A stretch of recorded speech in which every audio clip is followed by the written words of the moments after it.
جب تک نظام نافذ نہیں ہوتا نظام، یورپ کو آپ کی نماز سے تکلیف ہی کوئی نہیں تو نماز پڑھنے کے لیے مسجدیں بنانے کی اجازت دیتے ہیں۔ قرآن پاک جتنا مرضی آپ وہاں پڑھیں وہ اجازت دیتے ہیں۔ آپ زکاتیں دیں جتنی مرضی، وہاں سے لوگ چندے اکٹھے کر کے یہاں نہیں لے آتے۔ ان کو آپ کی نہ نماز سے پریشانی ہے، نہ مسئلہ زکات سے پریشانی ہے، نہ صوم و صلات سے مسئلہ ہے۔ ان کو تو مسئلہ یہ ہے کہ کچہری میں کہیں نبی پاک کا دین نہ آ جائے، کہیں پارلیمنٹ میں حضور کا دین نہ آ جائے۔ جو زیادتیاں لوگ کرتے ہیں، جو ظلم و ستم لوگ کر رہے ہیں، تب وہ سمجھتے ہیں کہ ہمیں تو کوئی دیکھنے والا نہیں۔ بڑا کچھ لوگوں نے کیا، بڑی بڑی زیادتیاں پس پردہ کی، بڑے بڑے حقوق پہ ڈاکے ڈالے، بڑا کچھ ہی ہوا، لیکن پھر آرام کی نیند سو گئے، سمجھا کہ دنیا کو تو پتہ نہیں چل رہا۔ وَلَا تَحْسَبَنَّ اللَّهَ غَافِلًا عَمَّا يَعْمَلُ الظَّالِمُونَ، رب تو ظالموں کے کاموں سے بے خبر نہیں ہے۔ میرے نبی پاک علیہ السلام کی اولاد کا میدان کربلا میں جو سب سے قیمتی اثاثہ چھوڑا وہ صبر ہے۔ امام علی مقام ہتھیار سے نہیں لڑے، صبر سے لڑے۔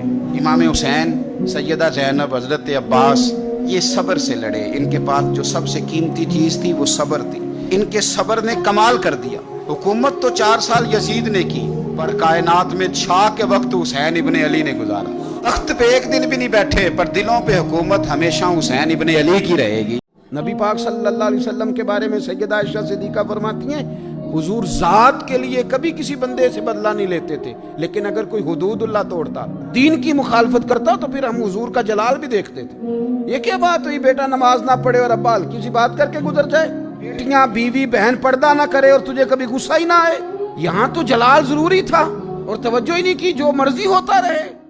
جب صرف ہم پاکستان ٹیلی ویژن ہی دیکھتے تھے نا، پی ٹی وی، جب 14 اگست قریب آتا تھا تو قائد اعظم کے چھوٹے چھوٹے کال ٹی وی پہ آتے تھے، اور وہی کتابوں میں بھی درج ہیں۔ جتنے مصنفین آئے قائد اعظم پہ لکھنے والے، یہ سب نے لکھا ہے۔ پشاور یونیورسٹی میں پاکستان بننے سے چند سال پہلے قائد اعظم کا خطاب ہوا۔ نوجوانوں نے پوچھا، سر آپ یہ بتلائیے پاکستان کب بنے گا؟ تو قائد اعظم کہنے لگے، یہ تو اس دن بن گیا تھا جس دن پہلا ہندو کلمہ پڑھ کے مسلمان ہوا تھا۔ میں ایک دوست کو جانتا ہوں جو ہوٹل چلاتے ہیں۔ ایک دفعہ میں وہاں گیا تو مجھے کہنے لگے، حضرت صاحب ہمارے ہوٹل میں سویرے کام شروع کرنے سے پہلے ایک مزدور تلاوت کرتا ہے، ایک حضور کی نعت پڑھتا ہے، پھر ہم ایک دوسرے کا حال چال پوچھتے ہیں، کسی کو ہماری ضرورت تو نہیں، اس کے بعد ہم کام کاج شروع کرتے ہیں۔ کہتے خدا کا فضل ہے، سودا بکے نہ بکے سکون سارا دن موجود رہتا ہے۔ تھوڑا سا اللہ کا ذکر، تھوڑا سا حضور پر درود و سلام، باقی گپیں بھی تو ہم نے لگانی ہے نا جی۔ اپنی نمازوں کا حساب کریں، اپنی گفتگو کا حساب کریں، حلال کھا رہے ہیں حرام کھا رہے ہیں خود حساب کریں۔ جان چھڑائیں تھوڑی دیر موبائل سے، تنہا بیٹھ کے تھوڑی دیر مراقبہ کریں، خدا کی نعمت کتنی ہے، جواب میں شکر ہمارا کتنا، اس کا حساب کریں، اپنا حساب کریں۔ اور حضرت عمر فاروق کا وہ جملہ یاد رکھیں، فرمایا کرتے تھے، اپنا حساب کر لو اس سے پہلے کہ تمہارا حساب کیا جائے۔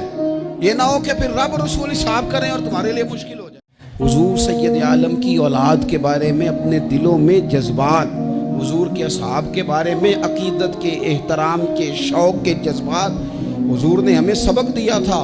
فرمایا 3 باتیں اپنی اولاد کو سکھانا، یعنی والد کے ذمے لگایا، ماں کے ذمے لگایا۔ فرمایا کہ تو نے قرآن پاک سکھانا، ایک اپنے نبی کی محبت سکھانا، اور ایک نبی کی اولاد کی محبت اپنی اولادوں کو سکھانا۔